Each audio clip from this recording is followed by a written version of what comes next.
করেছিলাম এক্স্যাক্টলি বাপায়া ওইখানে কিন্তু, ঠিক আছে। তার আগে আমার পুলিশের বলবেন একসাথে আমি ঢুকে দিতাম, ঠিক আছে। তাহলে 5,000 টাকা মিলানোর জন্য আমার স্পেশাল সিগনেচার লাগে, আমরা রিসাইডিং হিসেবে আমরা দিই। তাহলে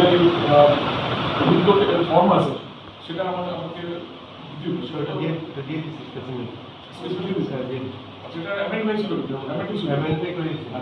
এখন এখানে 200 মিটার পেরিফেরি, 200 মিটার পেরিফেরির মধ্যে এখানে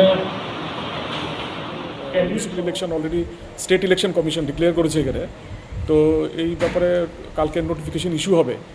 তো এই ব্যাপারে আমি বিভিন্ন পলিটিক্যাল রিপ্রেজেন্টেটিভ, বিভিন্ন পলিটিক্যাল পার্টির এবং আমাদের পুলিশ প্রশাসনের এসডিপিও মহোদয়, আমাদের এআরওরা, আমাদের সেক্টর অফিসাররা, সবার পুলিশ সেক্টর অফিসার সবাইকে নিয়ে আমি আজকে মিটিং করি এখানে, এবং বিভিন্ন বিষয়ে আলোচনা হয়েছে আর কি। মডেল কোড অফ কন্ডাক্ট, তারপরে নমিনেশন পেপার সাবমিশনের ব্যাপারে কী কী রিকোয়ারমেন্টস আছে, এগুলি যেগুলি সবাইকে অবহিত করার দরকার সেগুলি আমরা এই মিটিংয়ের মাধ্যমে অবহিত করব।